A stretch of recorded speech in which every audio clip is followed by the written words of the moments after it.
Radio, EP1 Radio.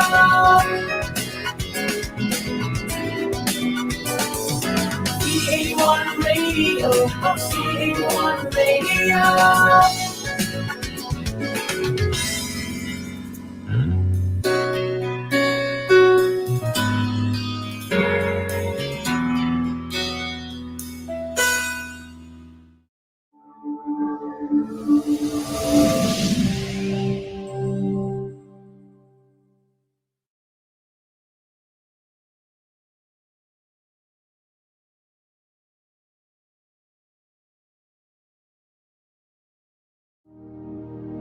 Our Almighty God, Creator of heaven and earth, Father and lover of our soul, you sit on your throne of mercy and rule with your love and faithfulness. You are full of grace. We acknowledge your presence in our lives. Nothing is hidden in your eyes, even our challenges and struggles in life. We come to you with faith. We ask not only for our daily spiritual bread, but to seek your forgiveness and undeserving favor to heal our land, our family members, our friends and neighbors, even our enemies with COVID-19 and other diseases.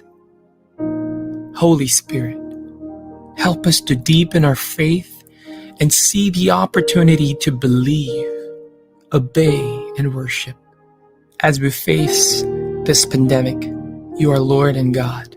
Encourage us and change our hearts, not to fear, but to be full of hope and find ourselves praying and meditating your word.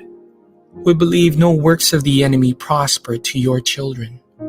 Abba, Father, we believe that your Son Jesus Christ is Lord and Savior. He is the truth and our salvation. Hear our prayers, O Lord, and most of all, not our will, but thy will be done. We pray this in Jesus' name, the name above all names, who was and is to come. Amen.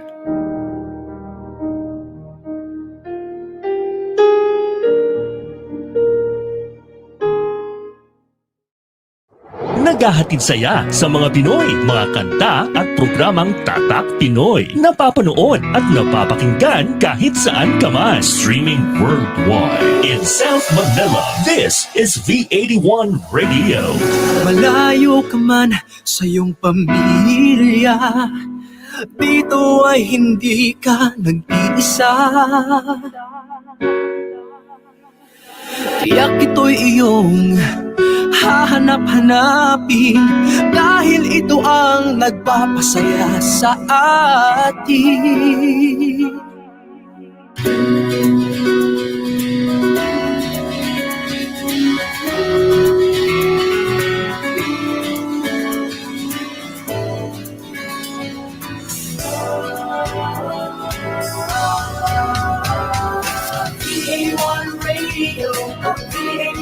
Radio. Ito ang radio mo, ito ang radio ko. EP1 Radio, EP1 Radio. Dahil mahal namin kayo. EP1 Radio, EP1 Radio. Para sa inyo ito, V81 Radio. Ito ang paborito ng bawat Pilipino.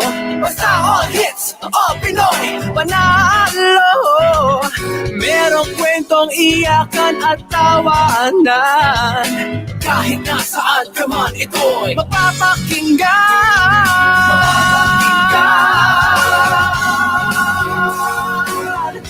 Oh, EP1 Radio, EP1 Radio.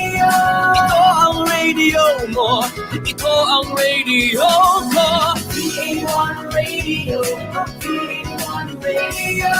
Dahil mahal namin kayo. VA1 Radio. VA1 Radio. Para sa inyo ito, V81 Radio. VA1 Radio. Ito ang radio mo, ito ang radio ko. VA1 Radio. Dahil mahal namin kayo. VA1 Radio. VA1 Radio. Para sa inyo ito, V81 Radio.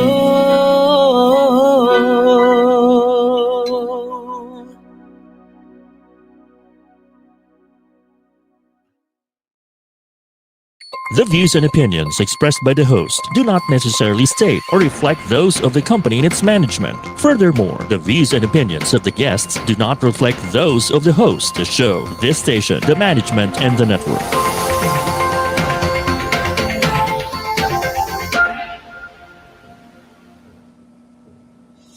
Welcome to Pride and Proud Asia, Asia's first online radio show that champions LGBT contribution and leadership in business and in our country and the region. Hosted by the Philippine LGBT Chamber of Commerce, visibility, representation, and empowerment. This is Pride and Proud Asia. Happy Pride!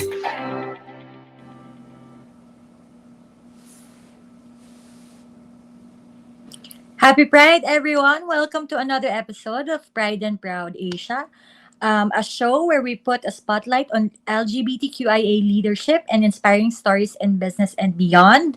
I am your host, your equality advocate, your partner in LGBTQIA business, your Power Aktibista in heels, Angel Romero. And this online show is presented to you by the Philippine LGBT Chamber of Commerce in partnership with V81 Radio Manila. So in Pride and Proud Asia, we want to share stories for us in the chamber that will make you see us more, hear us more, love us more. So samahan niyo po kami ngayong gabi at another exciting episode wherein we will talk about startups. So wag na natin patagalin pa. I think this is a special night of entrepreneurs. Together with me is my colleague in the chamber, the accidental entrepreneur, Amrei. Hello, Angel. Happy Hello, Pride! everyone. Happy Pride. Yan, Talagang so, tonight, babae power is real, ano? correct. Pride sa'yo. Yeah, so kamusta ka naman? How was your week like? The week has been wonderful kasi na-launch na yung Chamber Academy, and the first session was in partnership with the Philippine Association of National Advertisers. We brought in Kantar, and for our members and for PANA members as well, nagbigay ng insights yung Kantar about the trends that businesses should watch out for in 2022, particularly sa FMCG. So it was very insightful. Ang daming natutunan ng ating mga entrepreneurs sa mga trends na shinare ng Kantar. So sana sa mga next na Chamber Academy, invite natin yung iba pang mga entrepreneurs. You should not miss it sa December. So tingnan niyo na lang sa aming page kung kailan yung next schedule. Okay naman yung Yeah, week. and Upload meron mo, bang Angel. replay ang chamber or for yung mga hindi nakanood? The good news is, ni-record namin yung stream and it's in our Facebook page, Philippine LGBT Chamber of Commerce. Puntahan nyo lang, scroll nyo lang, makikita nyo doon yung Chamber Academy. It was streamed last Wednesday. So, pwede nyo pa yung ma-access. Ayan, that's good news, no? To our listeners and viewers, just to share, Amrei and I are colleagues in the Philippine LGBT Chamber of Commerce. And it is an opportune time for us to present this radio program as we strengthen our goal of amplifying voices of the LGBTQI business community. Three things, no? We focus on, number one, developing inclusive workplace environment. Number two, pinaka-importante, championing LGBT plus leadership. And third one is sharing best practices across industries and geographic boundaries. So, hindi lang dito sa Philippines, no, we go beyond the country. And for those who are watching, feel free to leave your comments and questions, and later we will be delighted to interact with you. So let's start the ball rolling. Let's start with our favorite segment called the Rainbow News. So ito yung mga pinaka hot and latest news in the community. Minsan may good news, may sad news. So I guess we can start. Yeah, so let's see what's the first rainbow news. Um, the next slide you'll see. So the first news is all about creating safe spaces for LGBT youth. I think this was spearheaded by a YouTube couple. And it's called Queer Safe Space. It's a Facebook account, and from the last time that I checked, parang 14,000 na Wow. ang members nila. But basically, I think they're helping people with mental health awareness. And then I think there are plans to like work with other organizations to make sure that there is a safe space for the queer youth. So sa mga bagets. What do you think of this, Amrei? Maganda na nagkakaroon ng mga ganitong venue, mga spaces for LGBT youth kasi ito yung panahon na when you're young, no? Ito yung panahon na you are questioning yourself, you're questioning your identity, you're looking for validation and representation. And maraming mga naapektuhan yung mental health dahil meron pa rin namang stigma, meron pa ring discrimination na nangyayari sa mga schools. And a lot of the LGBT youth have no one to turn to. And maganda na ngayon na dahil very expensive din kasi yung mga mental health Yeah. consultations. Kaya at least, are they providing it for free dito?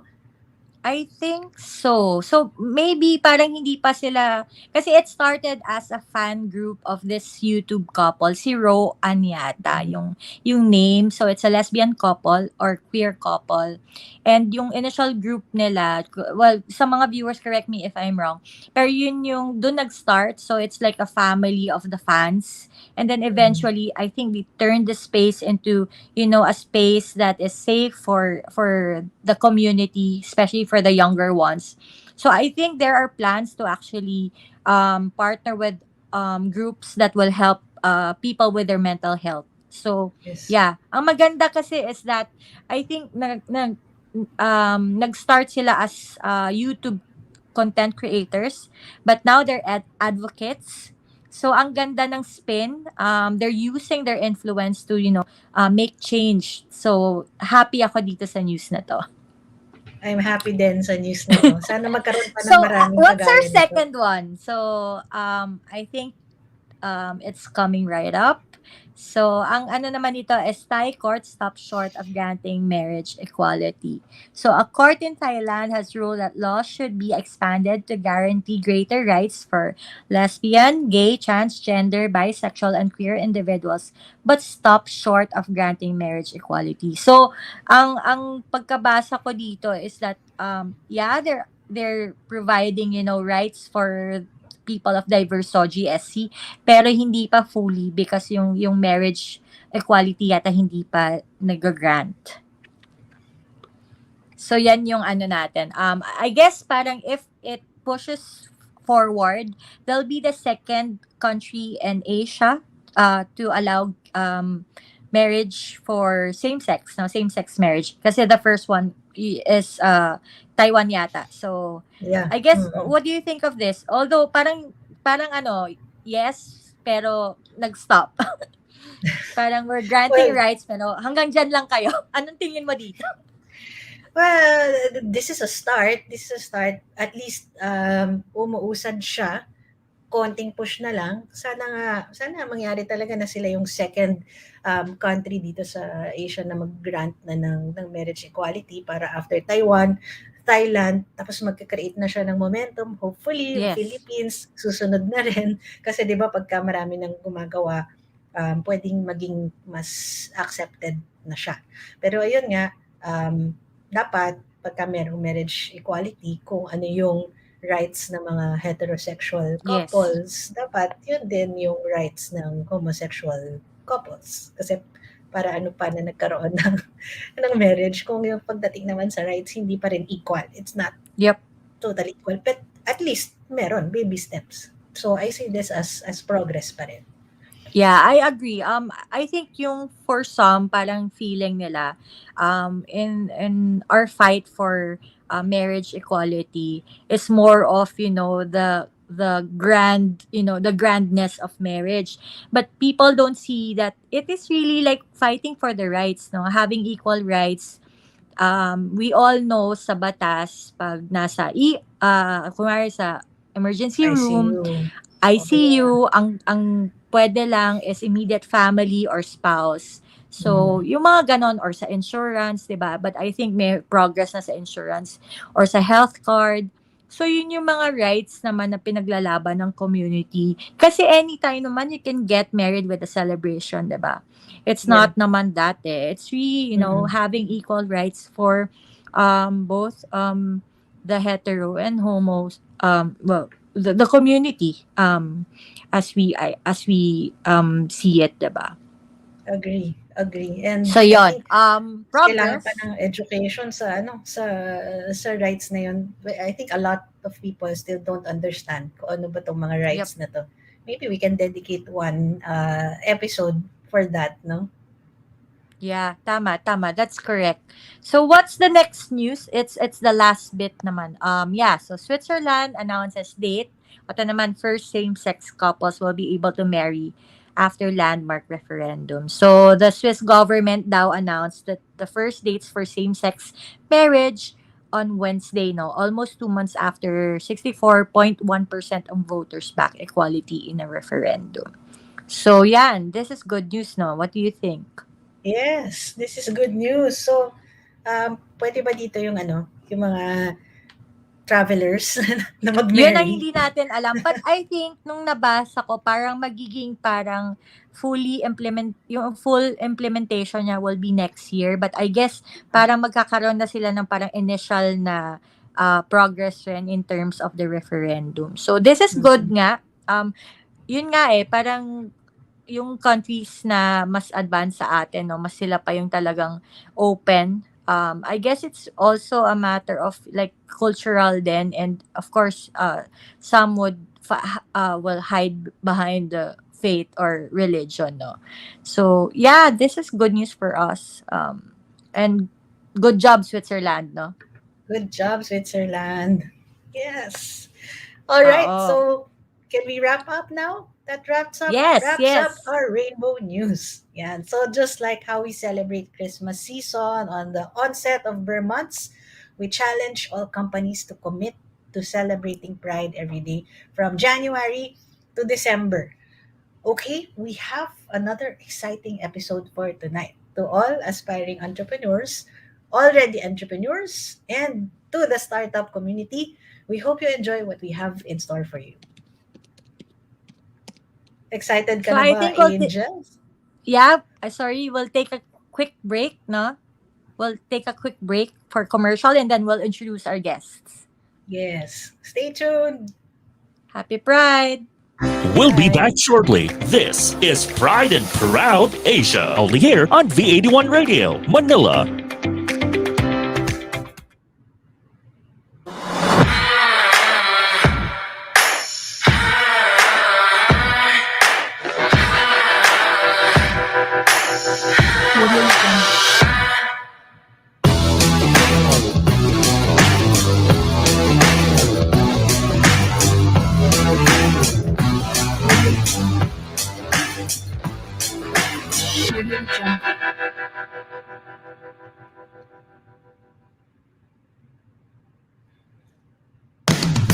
Get into the treasure trove of undiscovered music through Napalm, your new all-Pinoy alternative music. Whether it's rock, metal, reggae, soul, or pop, we have it covered. Napalm features upcoming Pinoy artists and musicians, hosted by Parts Moro and Lace Jimenez. So sit back and relax and enjoy Napalm, only here on V81 Radio, Manila.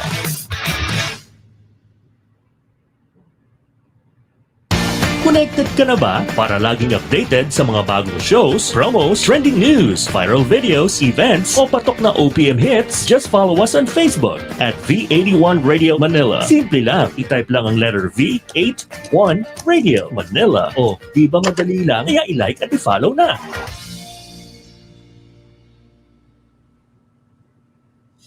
Now back to Pride and Proud Asia, only here on V81 Radio Manila.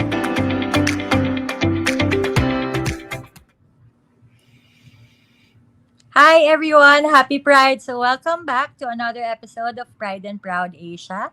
It's the first of its kind. We're featuring LGBTQIA contribution in business and beyond. And I'm here with my co-host, Amrei, the accidental entrepreneur. So let's start Hello, na. everyone. Before tayo mag-dive into our guests, I think we have a very, very interesting episode last week. Kwento mo naman, Amri, kung ano nangyari last week. Well, last week, we had some musicians as guests. So we had Steph and Huge and Zach Cabrera. So they are from the LGBTQIA industry and pinag-usapan namin yung LGBTQIA representation in the OPM industry. Nagkaroon din kami ng parang fast talk and criticize yung iba-ibang mga popular music if ano ba siya, if ano ba yung term doon, if pasado or hindi pasado in terms Vibe of check, oo. yun, vibe check.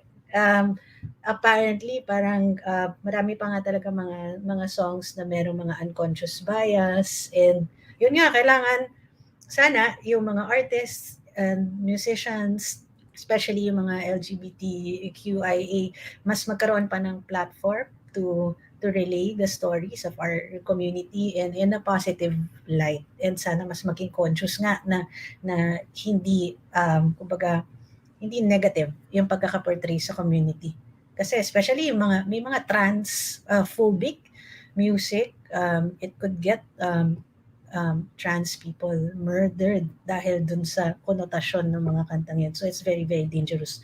So yun, kailangan very conscious tayo dun. Kailangan pa na edukasyon. Yan, pero it's a very insightful episode. Nandun lang din siya sa Pride and Proud Asia Facebook page. So kung gusto niyo mag-backtrack, tingnan yung episode na yun, i-check out niyo lang. Yan. Yeah. Pero I think maganda din that we're featuring like young talented queer musicians nga.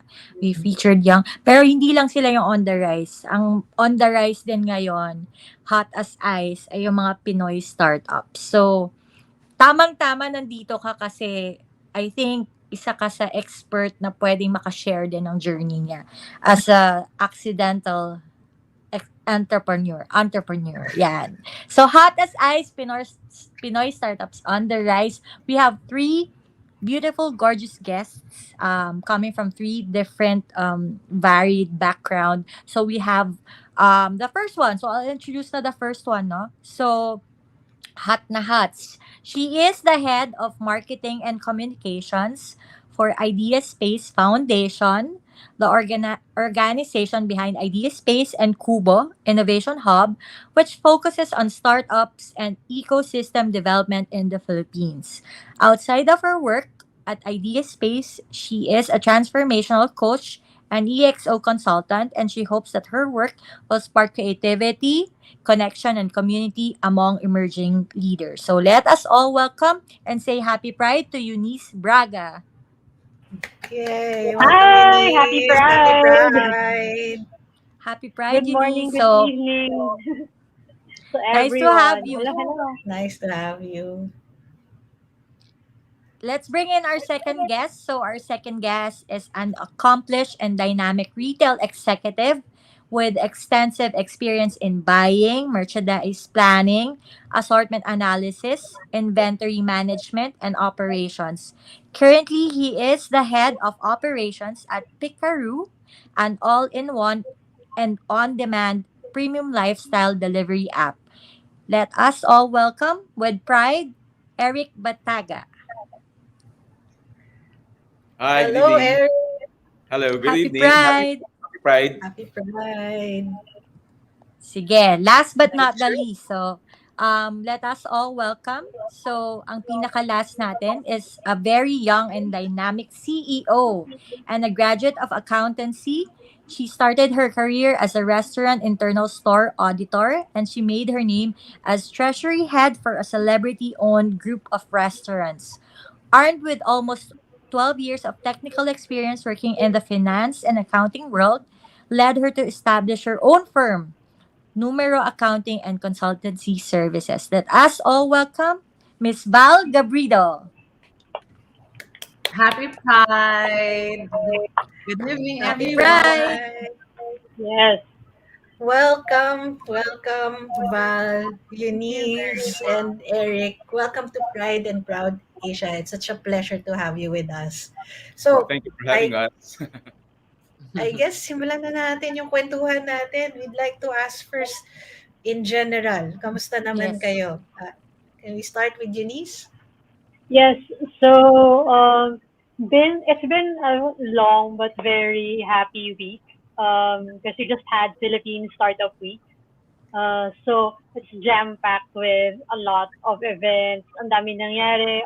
Yesterday they announced the Startup Venture Fund. So the government is investing money into tech startups. So that was like one of the highlights Wow. of our week, among many other things that happened this past week. So it's been a wonderful week, and it's been really exciting for the local startup ecosystem. That's great. That's great. Happy to hear that the Great news. government's investing Yeah. in Yeah. Kaya startups. nga That's eh, good no? news. How about Eric? How are you, Eric? Yeah, doing good. Currently, we're kind of like busy preparing for the holidays. As you may well Yeah. know, Yeah. Christmas season is really for Mhm. an opportunity for retailers to, yeah, make money and earn more.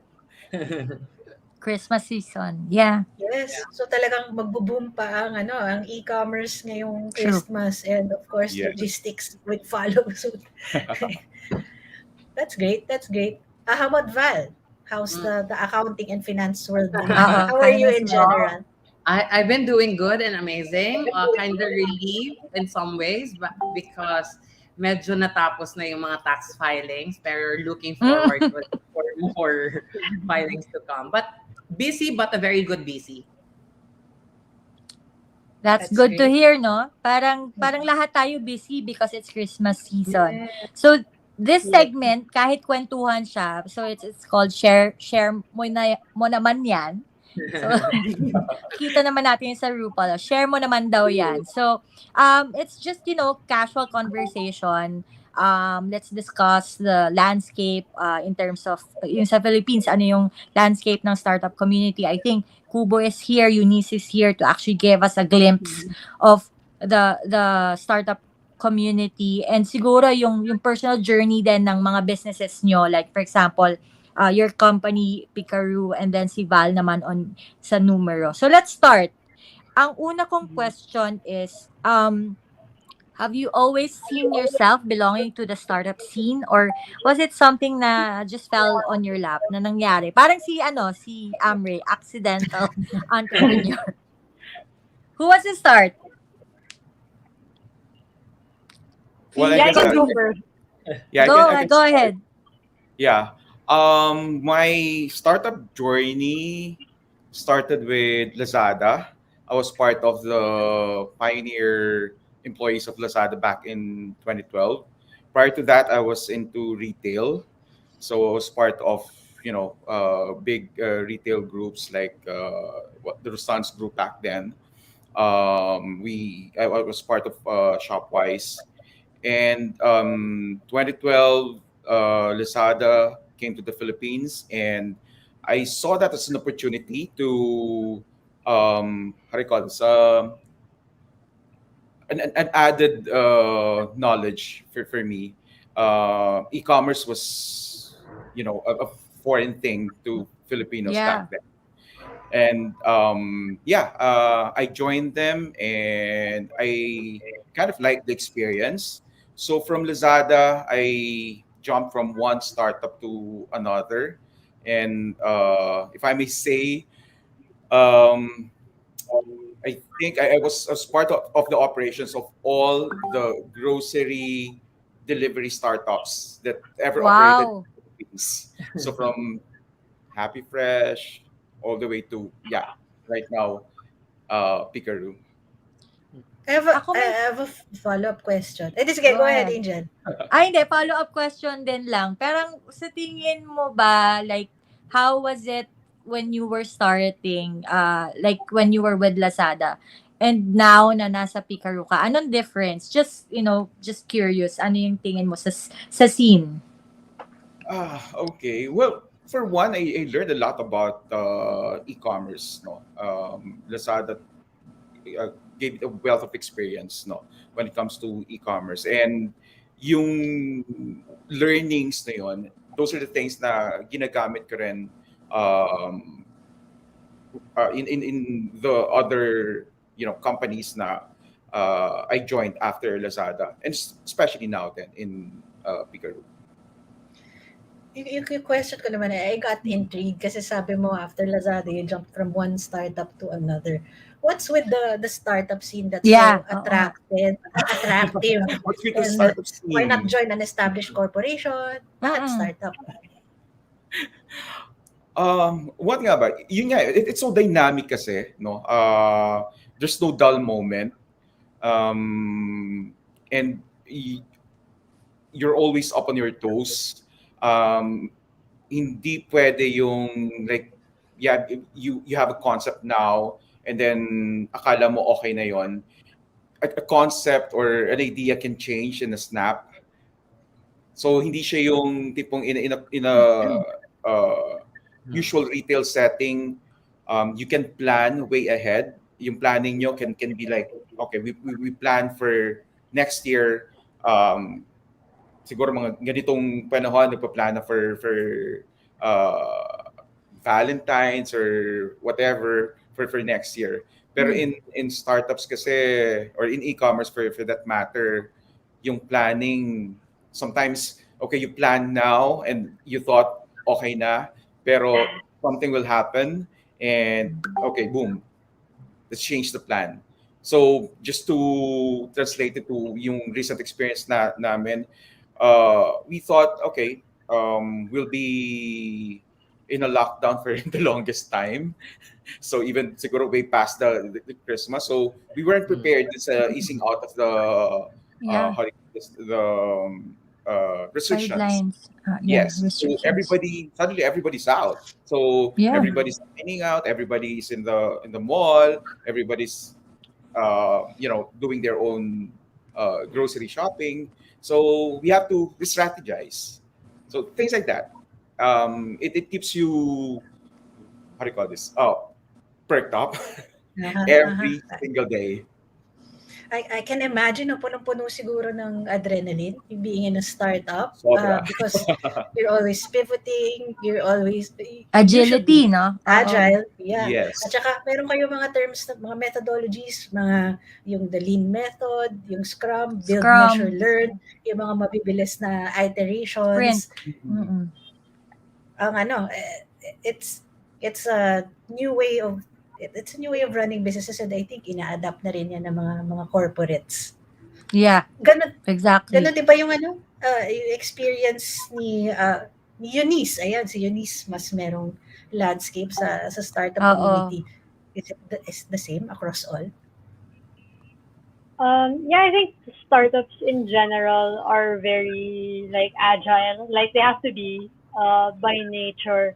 But out of my journey was I was working for an ad agency for years, and then parang one of my clients kasi was collaborating with people and organizations in the startup space, so that was how I got exposed. And then I went on sabbatical, and then when I started looking for jobs, parang I noticed na the people or organizations that were interviewing me were mostly from startups. So parang ako, that's curious. And then I got interviewed by the executive director of Idea Space at the time, who I met previously in my agency life. And then she said, "Oh, I have an open spot on my team. Would you like to join the team?" And like the rest was history, basically. So medyo slow burn siya in that regard before I actually became part of the startup space.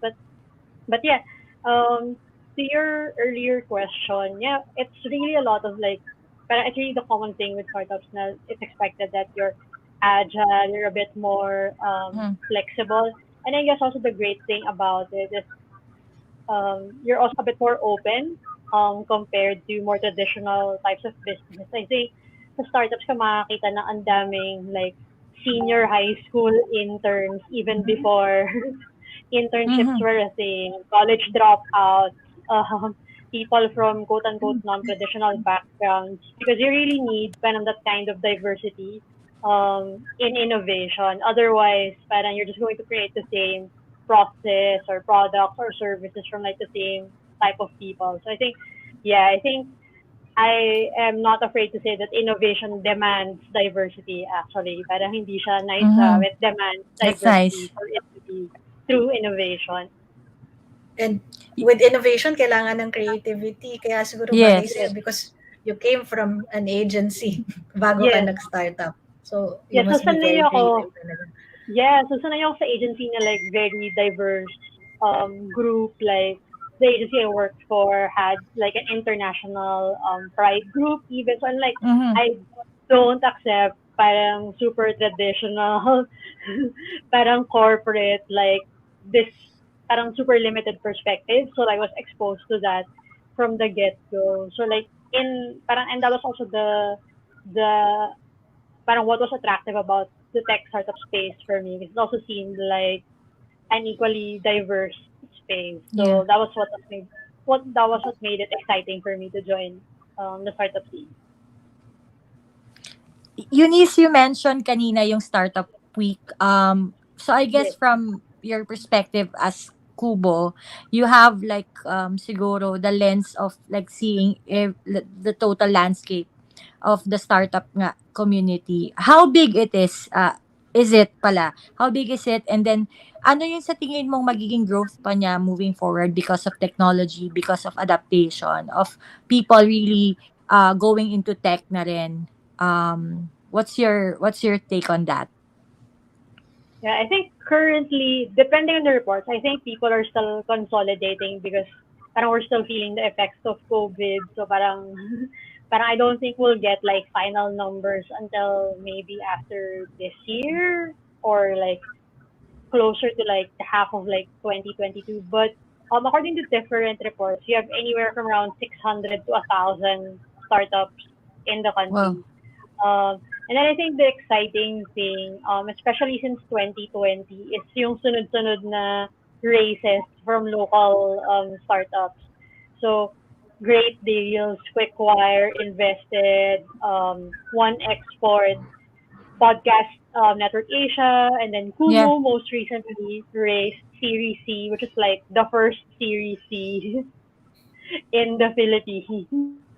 And that's just like the tip of the iceberg. So parang people are excited about the fact that investors are looking into the Philippines and seeing it as like a viable place to actually put their money into and parang invest in.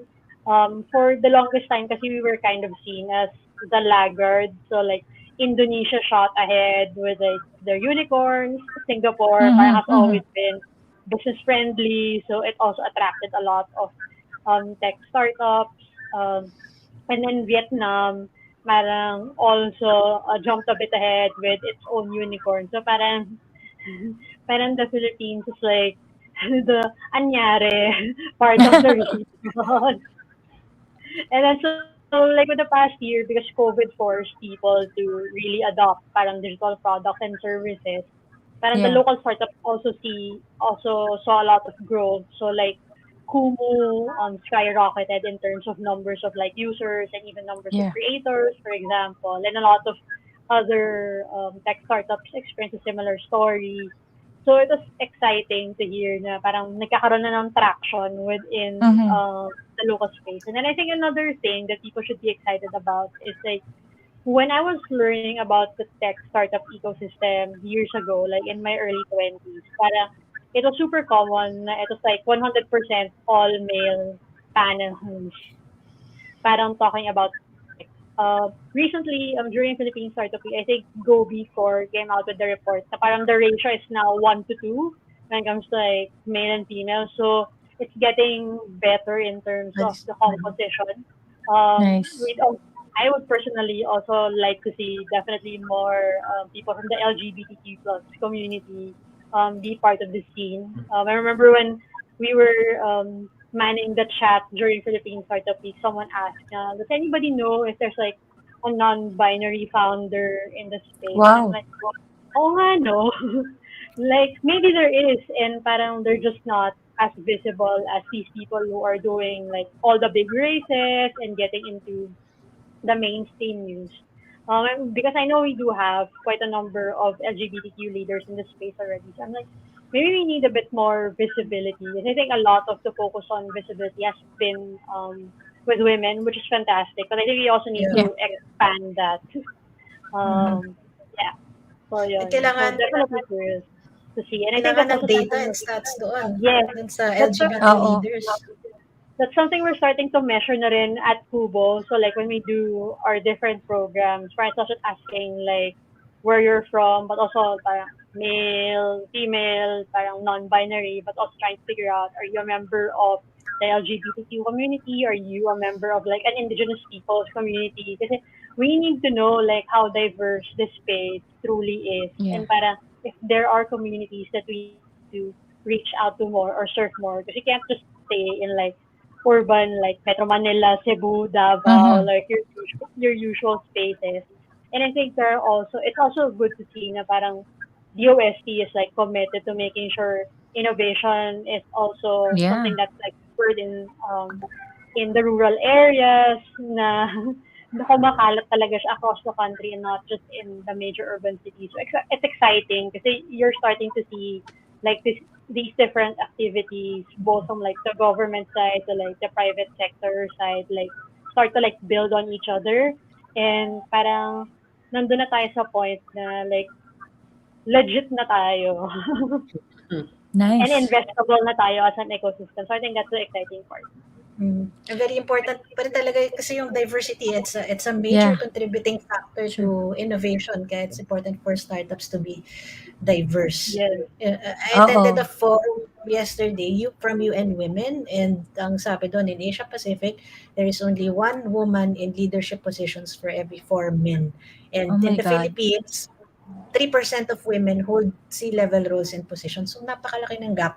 What more Yeah. sa LGBT positions, 'di ba? So Yes. it's good True. na you're doing that sa startup space. Yeah. Yeah. Kasi I think yeah, yun yung learning from like Silicon Valley where it's kind of like Mm-hmm. discrimination bingo. Yeah.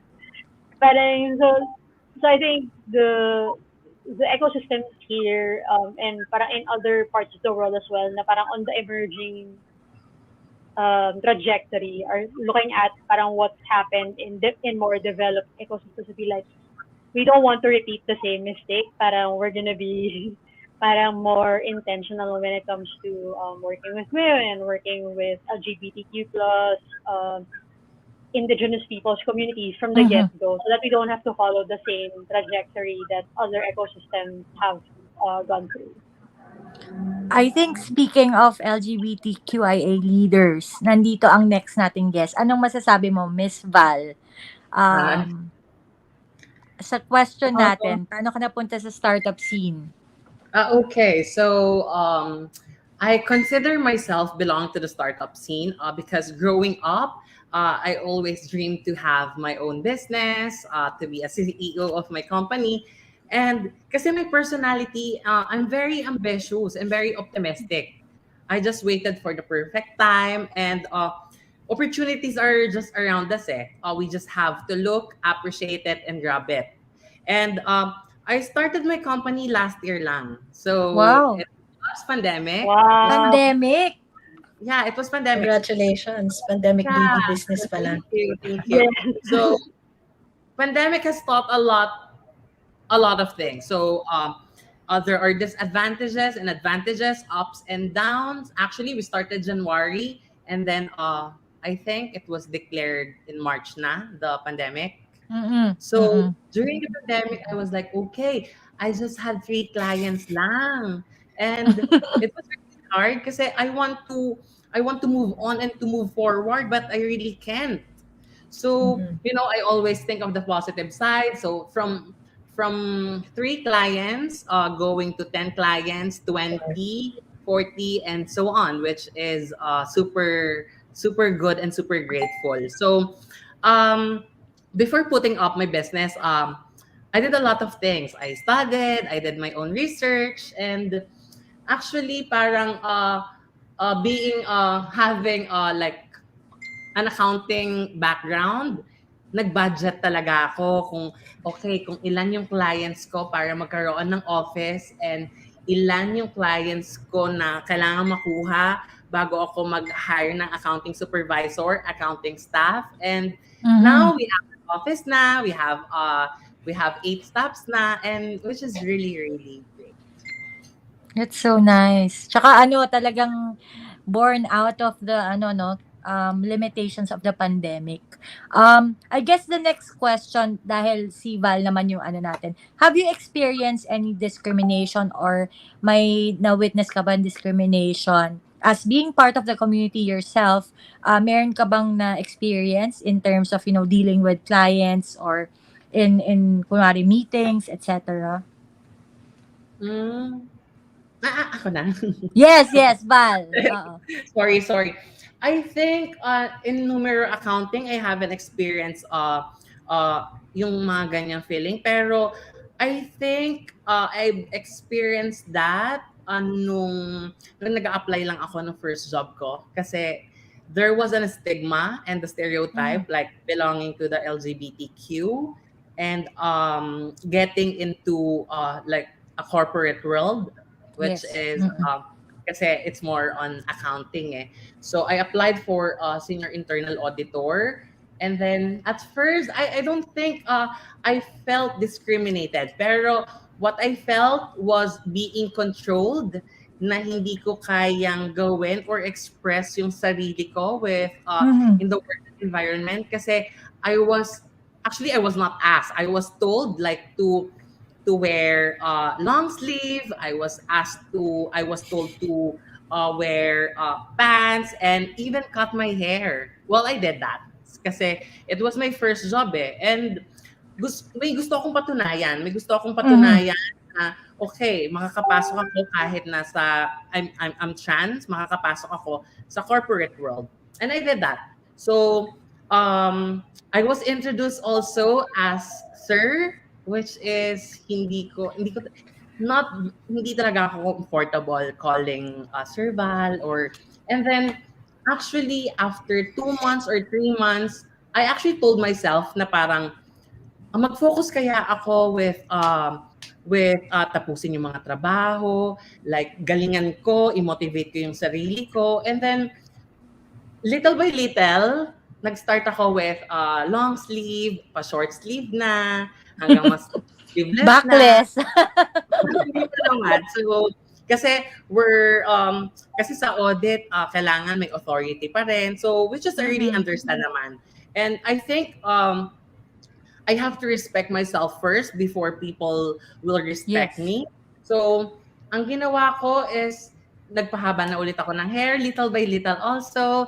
Tapos ayun, mas nakita ng mga heads and ng mga immediate supervisor ko yung skills ko. Doon ko na lang siya dinaan and little by little na-express ko rin yung sarili ko, and I actually approach people from the working environment na parang can you please not call me sir na? Parang can you call me Miss Val or Ma'am Val? Pero kasi mahirap kasing magpatawag ng Val kasi nawawala na ng authority with that. So from that, naging open and naging accepting na rin yung head ko especially. So na-embrace ko na siya until I was promoted to finance manager sa sister company also, which is owned ng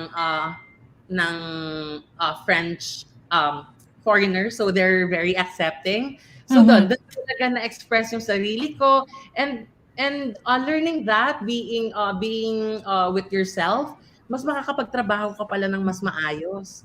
Na wala kang iniisip na mga parang challenges. Wala, you're just being comfortable. That's it.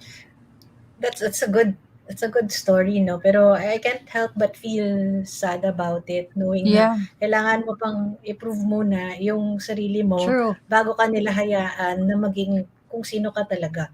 I think Mhm. ako din, bilang LGBT, na naranasan ko din yun na parang, ay, lesbiana na ako, so dapat maging magaling ako para wala silang masabi sa akin. May ganun talaga na mindset.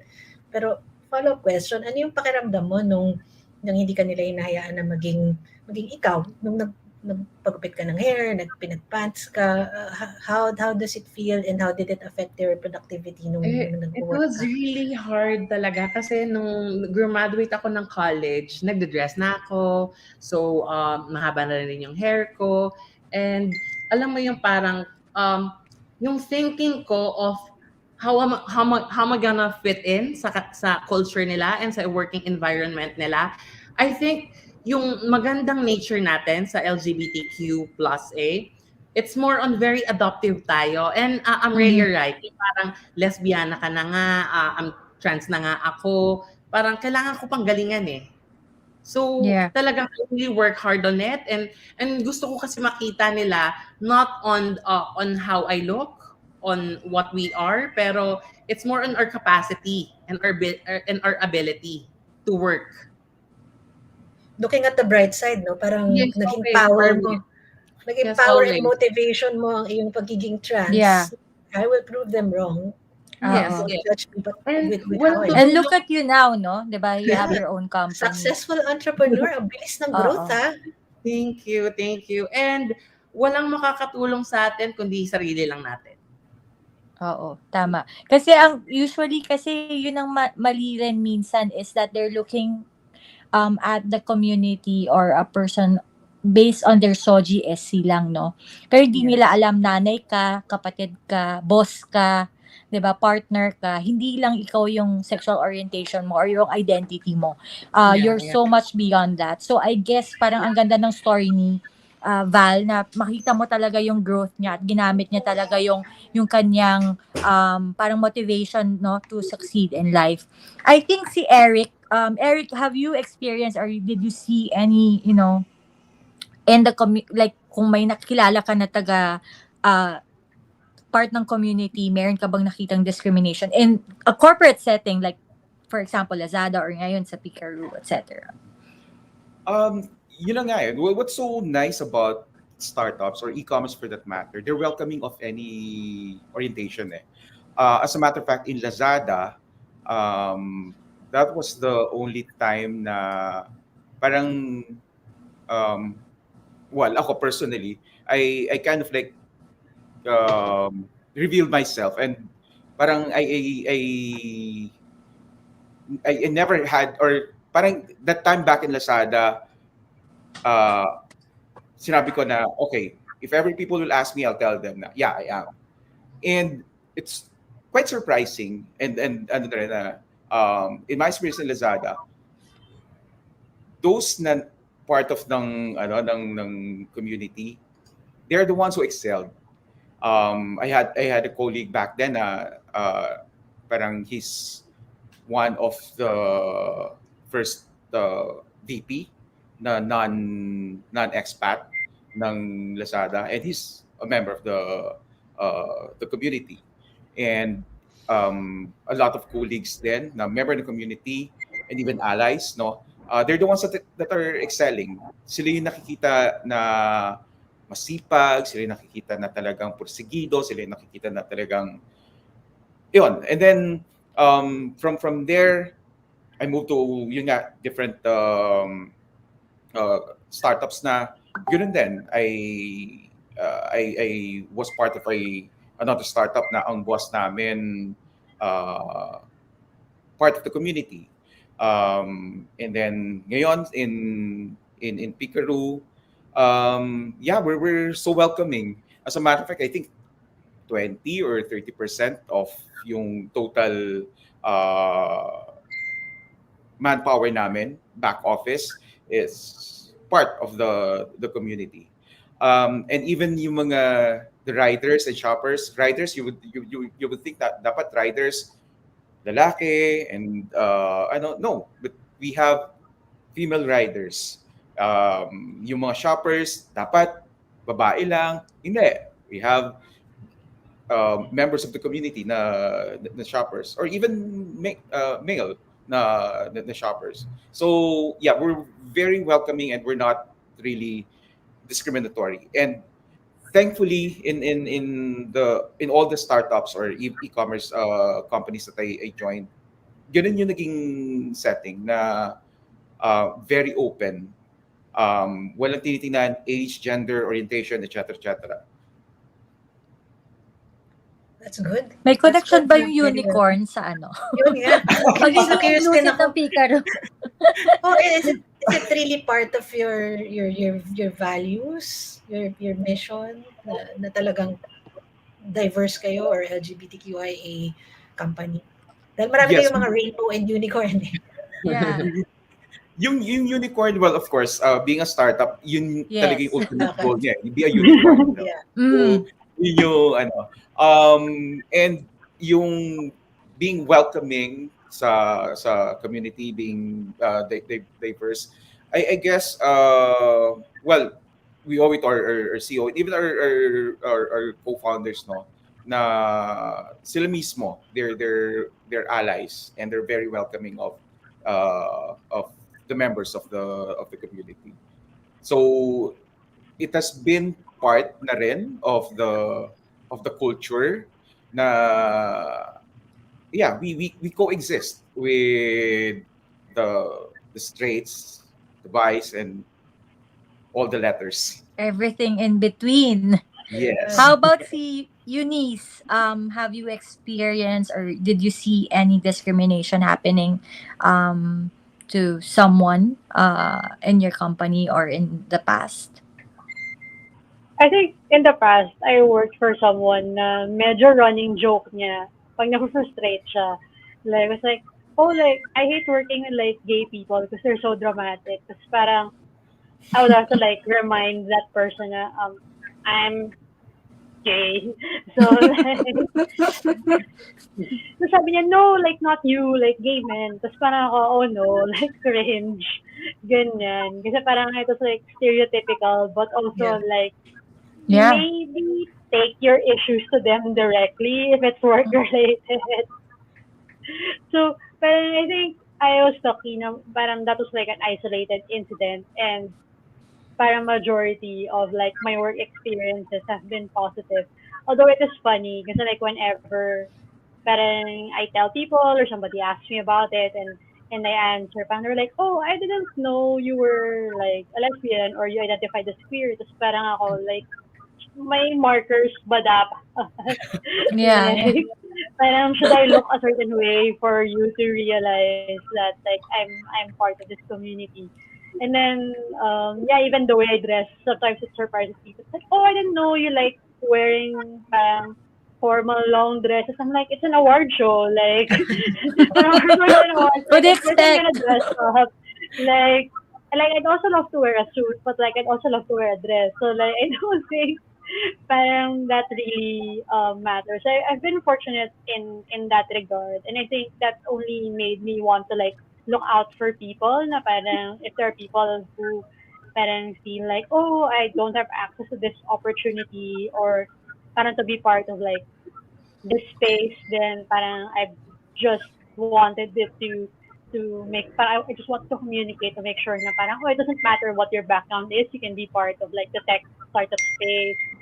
Doesn't matter age, sexual orientation, educational background, parang Yeah. you can join in and be part of the fun because it is becoming more fun now that we're growing. And yeah, I think it parang the treatment that I've gotten only parang made me decide to be more intentional to create like a welcoming space wherever I go. Na parang when people interact with me, I want to make sure na parang they feel like it's a safe space for them and Yeah. that they can be exactly who they are. So Eunice, have you ever felt hesitant to reveal your sexual identity sa workplace. Like for me, when I was younger, parang natatakot ako na baka tanungin ako kung, kasi lagi na tinatanong minsan, may asawa ka na ba? Sinong Dun husband mo? papunta Ano yun yung eh. boyfriend? Yung mga ganon. Tapos parang, Oo. paano kung religious sila? Tapos paano kung ano? Yung mga, naging hesitant ka ba na, or natakot na parang hindi ka pwedeng masyadong maging expressive and mag-reveal ng gender identity mo? Do you Yeah, think na I think hindrance yan yung sa first, trabaho? Sa success I or think yung first something? few years, yeah, I think yung first few years, even though I was working in an ad agency, but I wasn't super open about it. Only because I think from the personal side of things, but I was also trying to clarify like, am I bi or am I a lesbian? So parang may personal side quest na nangyayari while this is going on. And then when I became more comfortable owning like my identity, but I think that was also around the same time I became more comfortable telling people at work because I didn't want to invite the conversation when I was also figuring things out on my Yeah. own. And then yun nga, I also sort of like gauge people. So I would watch like how they would treat like other LGBTQ plus people. So I would know like who is it safe to like have this conversation with. And then yung iba naman na medyo medyo hindi safe. Parang okay, like di kayo kasama sa circle. Like sorry.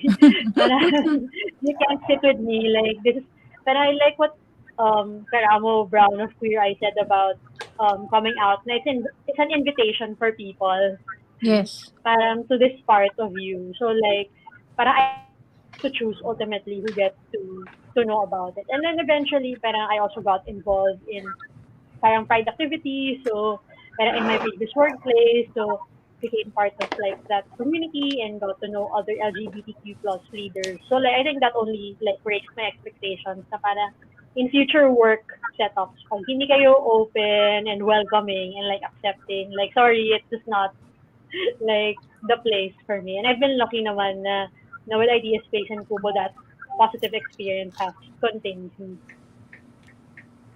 Yeah, I think parang I know someone na talagang kini-claim niya yung space niya. Talagang nilalagay niya yung picture ng partner niya sa office desk. Also, putting pronouns and emails just to establish na I don't have to come out to you, but you have to respect who I am and how I identify myself, no? Pero like, jumping off siguro dun sa sinabi ninyo kanina na yung sa startups, do you feel that startups are more inclusive in terms of the community and beyond lang the community, even the age or I don't know, gender in general?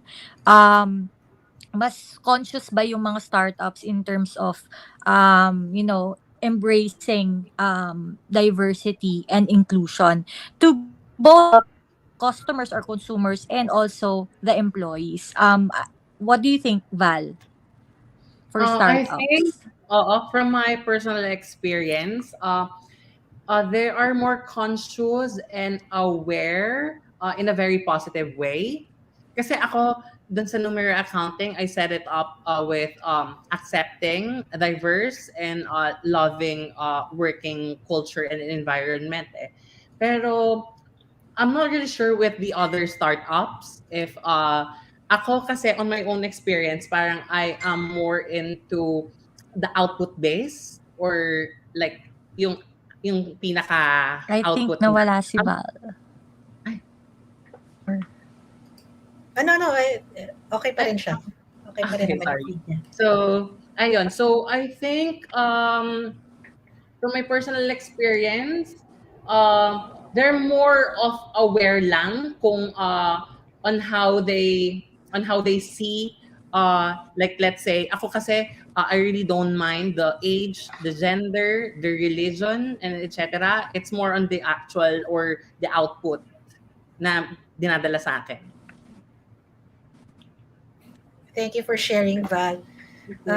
How about Eric? Would you say Yeah, local with startups more conscious sa inclusive policies na ngayon? well, sabi nga ni Val, no, we're conscious, and I think a lot of startups are conscious in a positive way, na maging inclusive and yung hindi mag-discriminate in terms of yung gender, age, and whatnot. No? With Pikaru, we've established it from the get-go na lahat welcome for as long as you will be able to prove yourself. No? Yun na nga, I mean, speaking from experience, no, I'm handling operations. Under me are hundreds and thousands of riders, and riders, I mean, it's a very macho. Yeah. And for my part, then minsan I have to show na I can still be tough. I can still talk straight to them. Walang walang baklaan. But I guess alam nila. I don't know. I mean, I never asked them, but well, I still see that they respect me as a superior, or as their as the one leading them. Yeah, and siguro I see that as parang spark of hope na Yes. kahit among those na mga straight people na yun na nga, the riders and even the shoppers mismo, yeah, they see me not yung sa orientation ko, but as a leader, or yung Yeah. capability ko as a leader, and they respect me for that. That's nice. And I think siguro importante na yung pakikitungo rin na respeto na binibigay mo sa kanila. Kaya ka rin nila nirespeto as, not just like a leader but as a person, no?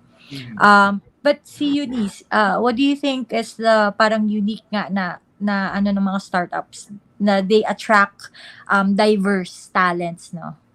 And they're more inclusive ba talaga? I think we're starting to see it become more inclusive, which is fantastic. I think factor nga talaga yung the fact that it's very output based. So people only really care about what you can do. Parang like and it's not parang what you can do as in you have to prove yourself before you can be fully yourself. Parang it's more like it's just the work. And like who you are is who you are. And I think Yeah. parang malakas yung ganong energy. And I think also because of the way that startups work, people are also very parang they also value like very open and very like parang openness and like candidness. So like if you're doing anything wrong, people will call you out, which is fantastic. Because I don't think the rest of like Filipino culture is at that stage yet. Na parang parang you can call someone out and it's not like outright cancellation or Yes. parang and that people will actually listen to the feedback. So parang because you do that with customers on a day-to-day basis, parang it's just easier to Mhm. do it with everyone else. So yeah, I think yun, it's like the openness, the candidness definitely contribute to it. And then people really care about can you do the job that you say you do. So that's what comes first. And then it doesn't matter like who you are or what your background is. Parang I think even starting with things like yun nga, educational background, like there are people who have dropped out of high school or college who are part Yeah. of this community and find that success. And I think traditional businesses are also starting to like catch on. Yes. Yeah. Mm-mm. Yeah, so parang I think those are the signals that parang are showing me na okay, like we might not have to go through the same journey as other ecosystems did, and we can get to becoming a more inclusive startup ecosystem faster than those other countries. Yeah. Correct ka dyan. So, but before we go into the break, siguro the last question is, parang maswerte din tayo na hindi tayo masyadong nakaplanas ng discrimination kahit papano, and we've become leaders. Ano yung wish list, pinakita na kanina? So, ano yung wish list natin for a more LGBTQIA friendly Philippines? who wants to go first? Yeah, I think I can go first. Go, Um, Eunice. I think the very obvious, parang kailangan naman talaga ng structure sa mga bagay-bagay. So I think anti-discrimination laws parang have to become a Yes. thing. But I think yung learning ko from like a client I had in my agency days, parang they invited someone who's doing like research in like diversity and inclusion.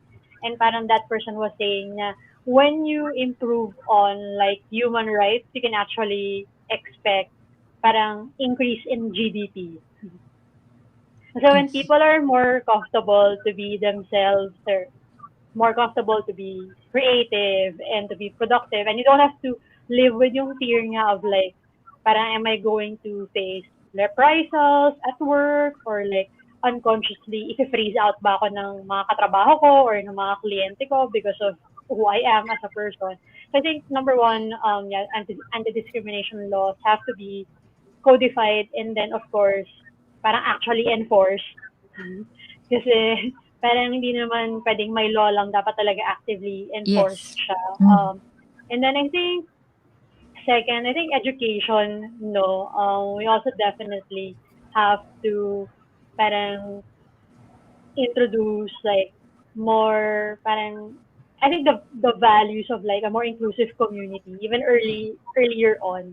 Parang may paraan naman ng pagtuturo niyan from like kinder to like college True. for like a matter that is Yeah. appropriate to like the Yeah. age and like the experiences of like a person. So I think definitely education. And then also I think more well-rounded and also positive representations in the media.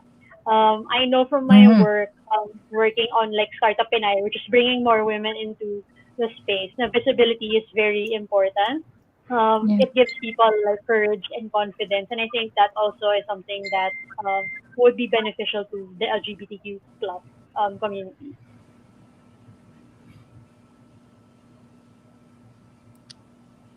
Yes, Very, that's very correct. Startup insightful. Pinay. Mhm. Thank you, Eunice, for sharing your wish list for a more LGBT-friendly Pilipinas. How about Eric? What can you say about ano yung Okay, wish mo? wish list. Wish list for a more LGBT-friendly Philippines. Ah, siguro what's nice na nakikita ko right now, no, before going to the wish list. What's nice na nakikita ko right now, there are a lot of parents that are, especially among the yung young parents, that are welcoming of yung children nila na uh, I mean, it na nagiging part ng community or that exhibits yung Yes. leanings towards ano. Well, for one, yung brother ko, they're so welcoming of yung pamangkin ko na ano, and it's a non-issue para sa kanila. And for young parents, siguro sana mas dumami pa yung ganun, no? Um, wish list, it's more of yung sa within the community itself, na sana we have a community then na non-discriminating. Tama. Kasi Internal homophobia. exactly, Oo. exactly. Kasi within the community, parang nagkakaroon pa rin ng faction na Mm-mm. okay, yung mga trans cannot sit with the uh, the masculine, and Mhm. the portas cannot with the yung mga ganon. Well, those are preferences, those are but then nagkakaroon kasi ng thin line between yung preferences and discrimination minsan, Mhm. diba? So dapat sana within the community where we will be more inclusive within the community. Kasi kung tayo mismo hindi, then all our efforts to be accepted will Yeah. be wasted. Agree. Yeah, agree. And last but not the least, si Miss Val. Thank you. My Please. wish list, kasi there's still stigma and there's a lot of work to do. So even Filipinos are very happy, loving, having warm and welcoming spirits. I am looking forward for more openness, accepting, um, eliminating the stigma and the stereotype thinking kind of environment. Kasi you're very right, Eric. Also kasi it starts muna with the small group eh. Kasi in that, kasi we can promote after that. So from the small to big, then to bigger. So I think, yes, yun yung parang wish list ko lang. More accepting, Yeah, inclusive. and the stigma, and the stigma, And and the the stigma, and the stereotypes. stigma. Tolerance kasi is different from acceptance. Yes. Yeah. So, grabe. Napakarami kong natutunan sa mga na-share ninyo ngayong gabi. Diversity, equality, and inclusion kaya very important yan sa mga startups because it could really result to productivity kung yung mga employees, mga part ng team ay can work and truly be themselves and are happy with their work, they can be more productive, resulting to business growth and could result to economic development. O, diba? If you are, True. kung magiging diverse ang Pilipinas, tataas yung GDP natin. And yan, kaya kailangan talaga ng more education. Siguro, include na rin sa curriculum, no, yung mga stereotypes. Kasi yung, halimbawa, yung mga, may nakita ko ng mga bata, tinuturo pa rin sa kanila kung ano yung colors na pang boy, ano yung colors na pang girl, yung mga ganun. Dapat matouch on na rin natin yung curriculum. Yeah. And okay din yung sinabi ni Eunice about yung media. Very important yung visibility. Very important din yung representation. So thank you guys. The conversation is truly a lot to take in a good way. Super nag-enjoy ako listening to everyone's stories. But before we proceed, let's take a quick break and we will see you again in a minute. Thank you. See you in a bit. We'll be back shortly. This is Pride and Proud Asia, only here on V81 Radio, Manila. Here now is the program for the millennials that will showcase young professionals' worth, aspirations, and successes in doing what they believe is right, progressive, and inclusive. Join them as they discover the path to self and societal fulfillment while making a difference. Hosted by empowered and cool millennial Erica Mizon, together with her fellow millennials, they will be making a difference. Only here on V81 Radio, Manila.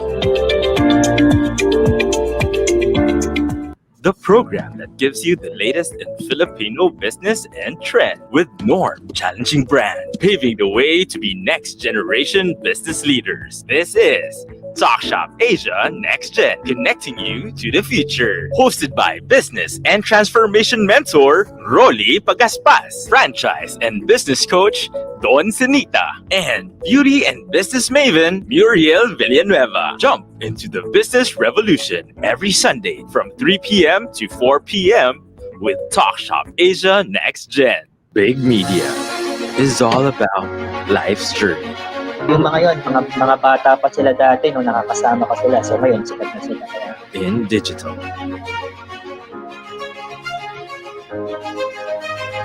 Entertainment. Maraming salamat po na nabigyan nyo kami ng opportunity. Information, story, inspiration, and experiences. Whenever, wherever you want, welcome. Join us as we push the boundaries of possibility here with Big Media. Now back to Pride and Proud Asia, only here on V81 Radio, Manila.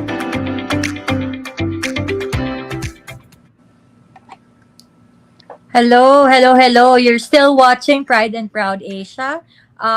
This show is presented by the Philippine LGBT Chamber of Commerce in partnership with V81 Radio Manila. And I'm with Amrei Dison, my colleague in the chamber. And let's bring back our guests. I think may isa lang na question before tayo mag-wrap up, no? So may isa lang question from the audience.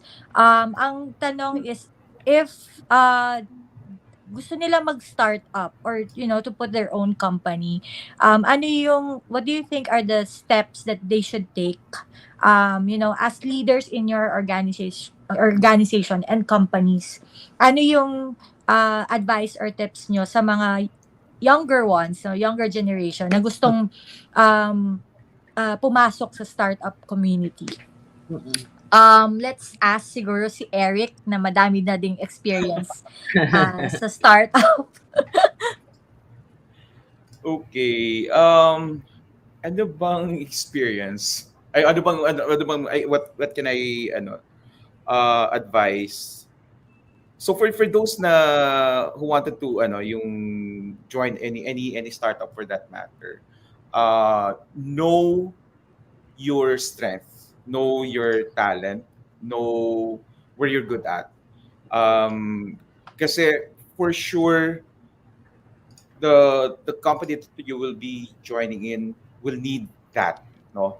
And yung strength mo yun, yung talent mo yun, joined by the other unique talents na ng iba't ibang part ng company will make that company great, or will make that company grow. Yeah. Thank you, Eric. Thank you, Eric. Hopefully, marami pa ma-inspire na professionals na pumasok sa startup scene. How about... Sorry, if I may add, yes. if I may Go add ahead. also, and it's not too late to be in a startup. Kasi ako, Oo nga. when I joined Lazada, I was already pushing 40s na yata ako noon, or I was in my Wow. 40s then. And coming from a traditional company na walang kaalam-alam about technology, and if yung educational background ko, it's not even tech. Far from it. Philo major ako. Pero, di ba, andito, yung adage na it's hard to teach old dogs new tricks, I don't think it applies to me. And I don't think it should apply to anyone. Ang maganda, no, yung sa startups nga, parang ang kala lang natin dapat puro mga bata. But as we can see, no, Yes. sa shinare ng mga guests natin, it doesn't matter how old you are or what gender identity or orientation, or even kung ano yung background mo. Tulad ng sabi ni Eric na iba yung background niya in terms of, studies. So, ang importante talaga is output. Ikaw naman, Eunice, anong advice mo or tips mo for those who want to go into startups or build their own startup company? Yeah. First off, like, we can help you. I guess that's the happy thing. With Kubo, we have a lot of different programs. From like basics, where we walk you through the basics of like what a startup is, and parang things like business model, pitching, ganyan. We also have startup development programs, and we're not the only organization doing this, but we have been doing it. We have been doing this for quite some time, na rin, since 2012. So like, look for places like us and Idea Space. We have a website. We're active on social media, so you can learn more information about these programs. Another way that you can also get started is to intern or just start working for a startup. Like, it's always the best way to get ground experience. And then third, like, really look for peers and mentors that you want to learn from. Kaya your mentors na don't have to be someone with like 5-10 years of experience. You can just look for someone who's been doing this like 1 to 2 years ahead of you, and you'll already learn a lot from them. And just stay curious, because that's the way you'll thrive in this space. And if you just want to keep on learning and applying. So yeah, that's it. Yes, stay curious. Kung gusto niyong matuto ng mabilis, kasi very entrepreneurial yung setup sa startup communities. Yun nga, daming mga ever-changing and very innovation-driven. So the startup space is a very, very attractive profession to get into. How about Val? Yan, being a successful entrepreneur. Ang bilis ang bilis ng growth. What's your advice? I think my advice is you have to believe in yourself first. Kasi inspiring yourself that you can do everything when you believe in yourself first. and ask yourself, what do you want in your life? How do you see yourself in 2 years, in 5 years, or in 10 years? And plan, you know, plan and be positive and avoid negativities. And for sure, know your concept, know your market, know your budget, study, do research, plan, and do it. Yan. Tama naman, tama that we need to plan ahead. But before we close the show, grabe, ano na, magko-close na pala tayo. Anything that you want to promote, social media, assets of your companies, any activities? Let's go with siguro Eunice, if meron ka pang gustong i-add about Kubo and Idea Space. Yes. So you can still actually get tickets and rewatch all the events from Philippine Startup Week. So just go to phstartupweek.com to get your tickets. If you just click show past sessions, papapanood nyo the entire week. It's like super jam packed. And then we're also on social media, and we also have our website. So just look for Kubo Innovation Hub. That's QBO Innovation Hub, and then also look for Idea Space. So we run startup and ecosystem development programs all year round. So you can definitely help everyone who wants to be part of the tech startup scene. Thank you, thank you.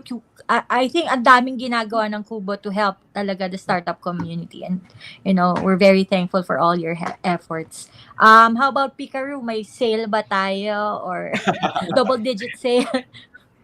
Yeah, actually, we have a lot of parang sale right now, and for those listening right now, if you haven't downloaded the app yet, please do download. And we have a lot of grocery partners, shops, and even food merchants na you can choose from. Even mga mercato merchants we have in the app. So download for first-time users. We have a lot of offers, and you can order and have even a MacBook delivered to you in an hour.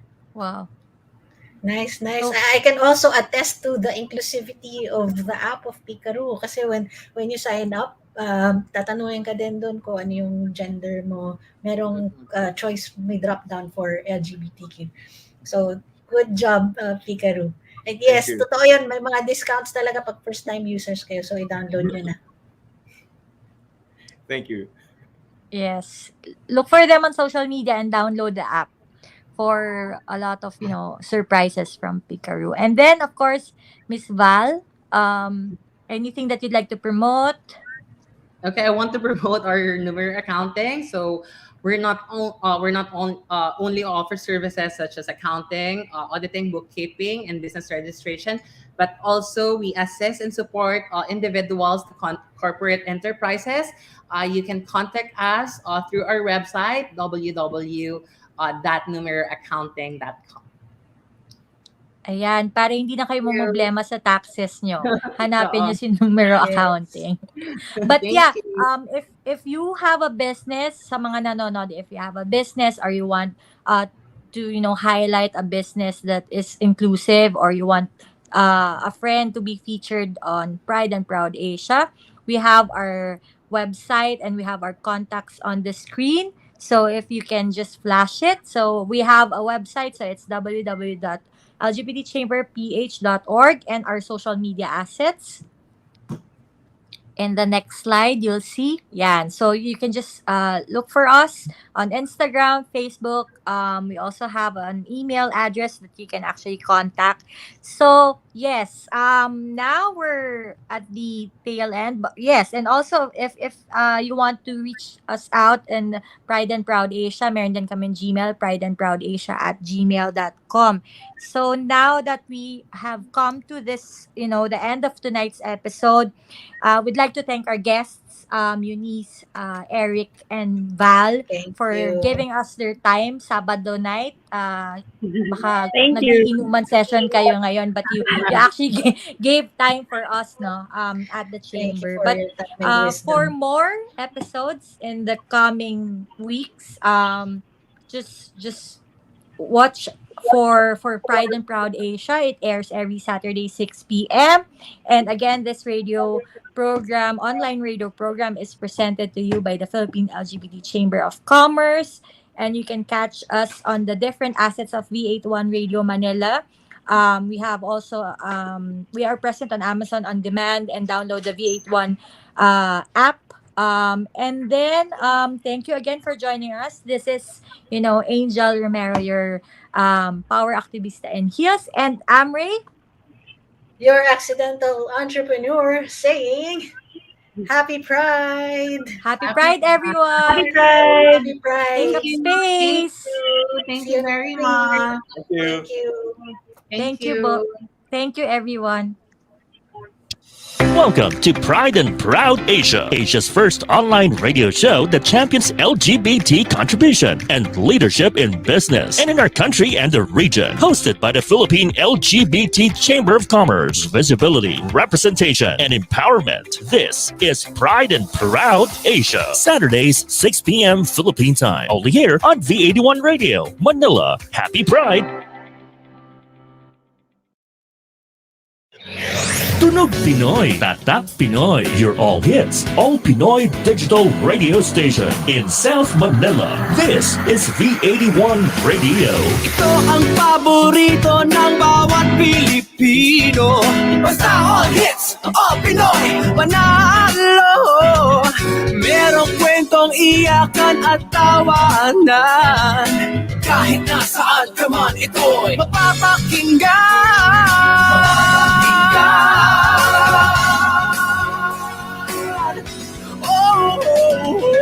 V81 Radio, V81 Radio. Ito ang radio mo, ito ang radio ko. V81 Radio, V81 Radio. Dahil mahal namin kayo. V81 Radio, V81 Radio. Para sa inyo ito, V81 Radio.